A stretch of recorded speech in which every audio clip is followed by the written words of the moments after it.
recording also. So we are starting the create file system, and here we are coming, and I'm just making the tag key as name my EFS SG. So next, now what I'm going to do is see, as you can see here, it says mount target. See, this is the important part. What happens when we come to all these file systems, we have seen in the EBS lab, elastic block storage lab also. Initially we create that EBS volume. After that we log into the server and perform an action called mount, because mount is the action that actually what it does is, you have created a file system, and that file system really becomes recognizable and usable by operating system only after a mount action is performed. So a mount target means actually I am creating an EFS file system, and this EFS file system is made available as a mount target in the availability, in the various availability zones. So I need to configure and set it up like that. So how do I do that? So you have the availability zone, here as an example, 1A, in US East, we have 6 availability zones. So in each of the 6 availability zones, you can actually list this particular EFS file system as mount target.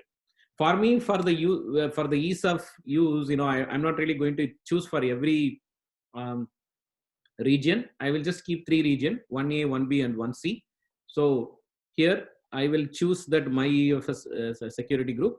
That's the only security group I will have. The other ones I will remove. I will just choose my EFS EFS. So my EFS security group. That's the only security group I'll attach. I will not attach any other security group. I have a doubt. Yeah. So you need to create a security group first before you created the EFS Yeah. name. Yeah, because Okay. security group is needed, because the security group actually even in when you create a server, right? When you create a server, for that server you create a security group. What server can access this? Similar to that, this is a shared file storage. This is also something that's a kind of a shared infrastructure. Anybody can, if you leave it unprotected, anybody can come and access that file system. So the data that is there in the file system can easily be accessed by people. So it's always better to really define a security group. Okay. Hope it makes sense to you. Yeah, I got it. Yeah. Okay. So now I go to the next one. So file system policy. I'm not really going to set any other additional, because here there are additional security settings that you can set, but I'm not going to set anything. I'm just going to say click next, and then all options are listed here. So verify, and now I create it. So now the system, the elastic file system is getting created. So let it create. I think it is created, and it says that this file system is available now. So now I need to see, I said that this is one particular elastic file storage. I can actually attach this to 2 different servers. That is what I said. So I'm going to create file systems also, that can make use of this. So let me open it up. So I am actually go ahead. I'm going to go ahead and create an EC2 instance. So I'm going to go here, launch instances, Amazon Linux 2. So I have T2 Micro. I'm going to go and configure the instance, and next I'm going to add a storage. So you have all these things are there. So root volume, I'm not going to add anything other than the root volume. As usual, I will add the tag. So my server with this will be my server with EFS. Okay, EFS, this is 1. So server 1, that's how I'm saying that. So I'm just going to create a new security group for the server. So what I will say is EC2 to EFS. So that's the naming convention I will use. So I'm just going to allow port 22 alone, to this server. So review and launch.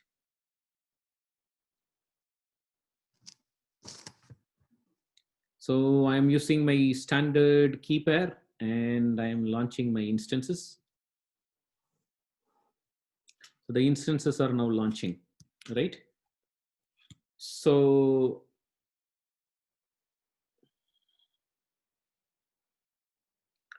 right now the instance,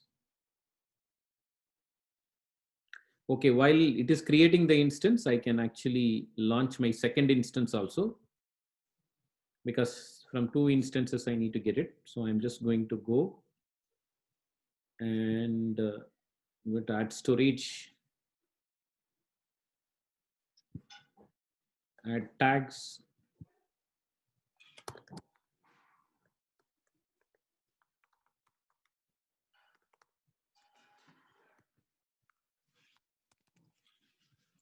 EFS-2.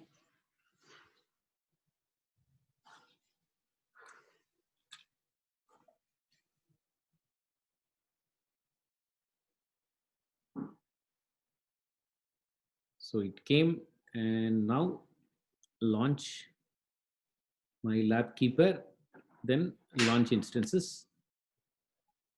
So it's there. So now instances are launching. So I can always use this view instances tab also to go here. So the first server is already launched. The second server is still pending. Okay. So now what I'm going to do is I'm going to do this, right? So this is the IP address. So I'm going to my terminal. Sorry. Sorry, I just got kicked out from my. Oh, okay. How long did you lose? Like 3 minutes probably. Oh, okay. I just created the EC2 instances. Maybe if you missed any steps, I can probably, see what we did is we created that EFS file system. Then I think, before that I created one separate security group that will be associated with the EFS file system.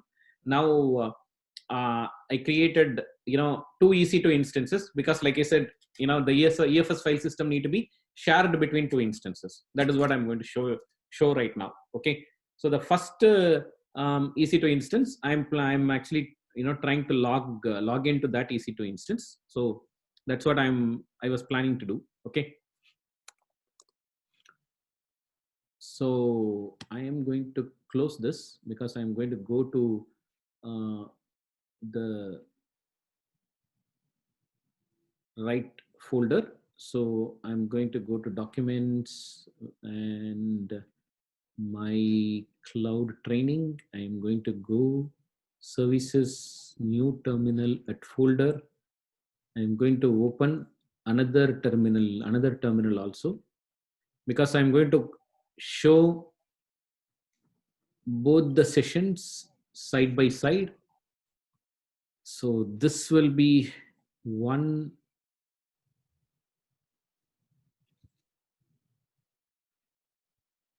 So this will be one window, and this window I'll keep it in the half of my screen, and this is another window. I'll keep it in this particular half. Okay. So here, if I say that, as you see, my keypair.pem is here. So I'm just going to say ssh -i my lab keypair.pem ec2 dash user at. So here is the IP address. So it's asking. So I am in the server. I'm going to go to the other server. So I'm going to instances. This is my second server. So I'm going here. I'm doing the same thing. SSH -i. So my lab epair.pem ec2-user at control. Okay. Oh, sorry. Pressing the wrong button. Okay. So done. So I can always do the clear screen. This means that, all the old commands, it will clear. So the screen will be clean and neat. Now I can start, performing the actions that will show that, okay, how do I really start performing the, the mount functions. So now we have two, let's go to the EFS file systems. So I go here for the EFS, right? So now this is the file system. So I say attach. So it actually says that I need to really execute this command. That is what it says. But in order to execute this command, before that, there is a specific user guide that is given here. So I go to this user guide and see, what do I need to do to really say that I have to. There is a particular package called installing the Amazon EFS utils package. So this package is something that we need to install. So how do we install this package? So there are steps listed here. This is the command that we need to execute. So sudo yum install. So this is the command that we need to execute. So let's execute this command in both the servers to make sure that the packages are installed. So I'm going to go log into this server, copy pasting the same command. So it's done in this server. The package is installed. I will do the same thing in this server. So it's running again and the package is installed. So in both the servers, this package is installed. So this step is complete, right? Now I will go back and then see. So you are talking, the next thing is you need to really do a mounting of this particular file system, EFS, under this. But are there any other things that I need to do? I'll go back and really look at the user guide again, right? So the first step is, we need to install the utils package, right? Then mounting with EFS mount helper. So how do, what do I do here?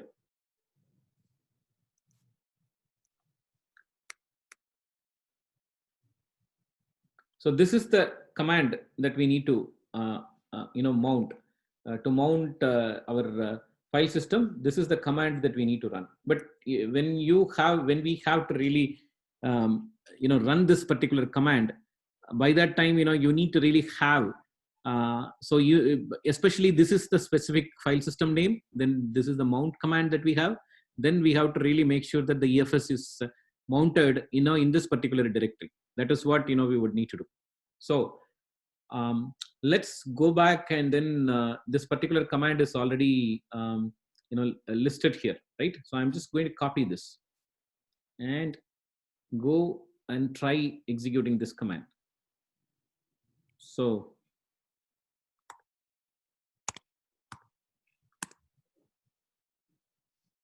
okay, so it says mount point EFS does not exist. I think it will say the same thing here. So I'm going to create this particular mount point because I think it is expecting that the mount point EFS, the CFS need to be created. So I am creating that mount point. Now I am trying to run the command again. Let's try to run it in one server. So now I see, as you can see, now it is really timing out. Maybe because I think we also always have seen that when there is a timeout, there are some communication issues. So remember, we created a security group, but the security group probably we have not added any ports to that security group. So there is a specific step that we need to perform in that EFS security group. What we need to do is, I'm going to go here. Let's go into this security group, and here we have this EFS security group. So I'm going to go into this EFS security group. So this EFS security group does not have any inbound rules. So we need, I'm going to add an inbound rule, because there has to be this NFS protocol is one protocol that we would need to allow, from the my EFS security group. So this establishes, this is my EFS security group. We have to establish between EC2 to EFS, between the EC2 to EFS security group, and which is this is the security group. So okay, I think I just wanted to make sure that I'm adding the right security group. Yeah, it ends with the F09.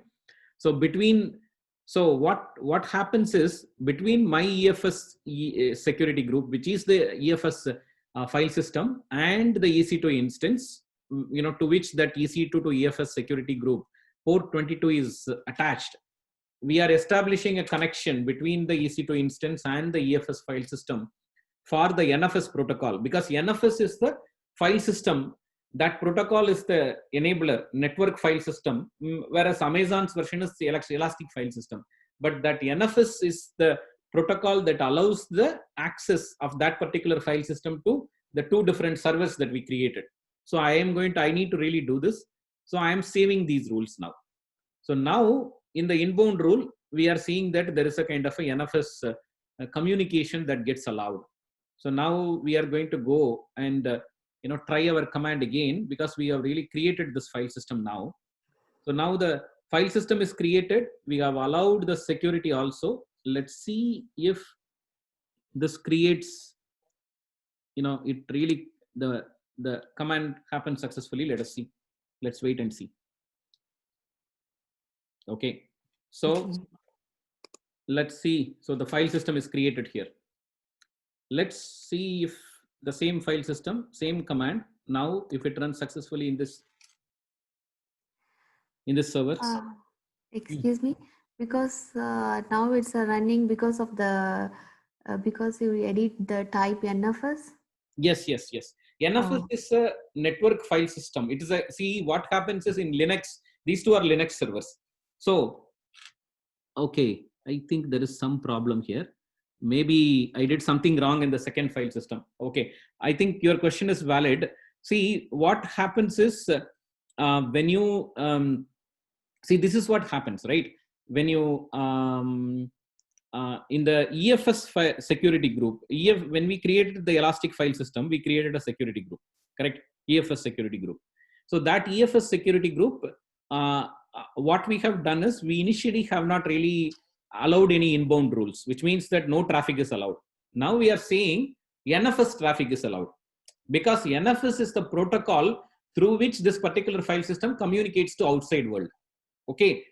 So when I created NFS as the NFS traffic is allowed, I made it in such a way that NFS traffic is allowed from the security group called EC2 to EFS. That EC2 to EFS security group is associated with both these EC2 instances. You understand what I mean? Or is it? Yeah, I got it. Okay, so that's what it is. So now apparently I made a mistake, probably. So I'm going to go and really try to find out what that mistake is, because in one instance it is mounting, in another instance it's not mounting, correct? So let's see. Let's go and check the second instance. So this is 382. Okay, 203. Okay, this is not 203. This is 236. Okay, I think okay, we have 10 more minutes, so not a problem. Let's see. Okay, this is 203, correct? So 203 is the second web server and it is not working. Let's see like why. So if I go to security, so there is a security group here. I think that I used a different security group. So I will see that if there is a way I can really edit this, because I think that this is a security group I think what I have done is, when I created this particular instance, I haven't created this instance with the EC2 to EFS security group, which is what I intended to do, but I am not able to now. I made this mistake of creating this, with another security group. So I will have to see if is there any way I can really change that or attach a different security group here. So let me see if there is a way to attach this security group to copy to new security group, edit inbound rules. Okay, so I cannot really attach this. I thought there may be a way to associate it. So let me do one thing. What I'm going to do is, I think right now I wanted both the instances to be attached to the same security group. So what I would really do is I'm going to first log out of this server. Okay. I am going to terminate the server. I'm going to create the same, I am not really sure how to really update the security group. At this time, I have not researched that. So what I'm going to do is I'm going to launch a new instance with the proper security group configuration. So I am going to go through the steps. So name and my server I will just name it the same way. But when I configure the security group, I'm going to select an existing security group. I'm going to select this EC2 to EFS. Okay. So it is also attached completely to the EFS security group. So I'm just now attached it. I'm going to choose the same key pair. I'm going to launch this instance. Okay. So hopefully now the second instance is attached with the correct security group. So when it launches, let's see, like when it is going into running state.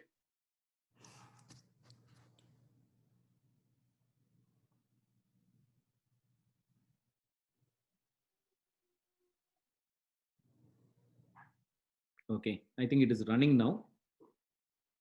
Okay. So let me see. It's still saying status check to, okay, it is running anyway. So I think I should be able to go. So I copied. Now I am going to, okay. So what I'm going to do is I'm going to use this command, log into this new server.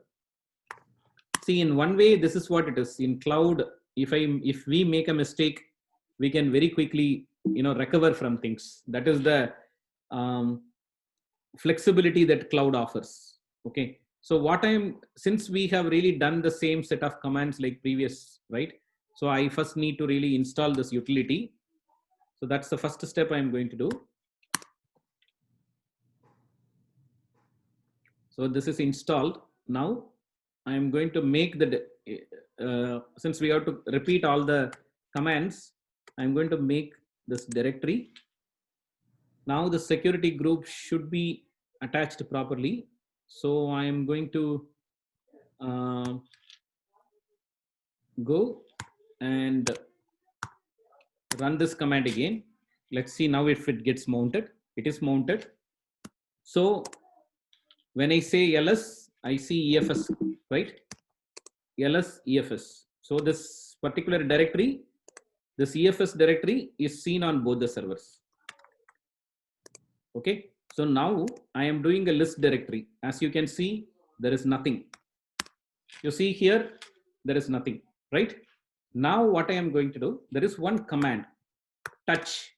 In Linux, when I say touch and give a file name, touch command creates a file in whatever directory I am having. It will create an empty file. So when I say touch test file, it creates an empty file. Oh, I do not have the permission because I am not a super user. So I think let me gain that super user permission. Okay. So now I do it. So here also do the same thing. So now I do this. Okay. So I got the root access. So now let me do the touch command. So I'm saying touch test file. Okay. So I created touch test file here in this server. So when I list it, I'm seeing test file, right? I have not created the touch test file in this server. I list it here. The test file came here in the second server.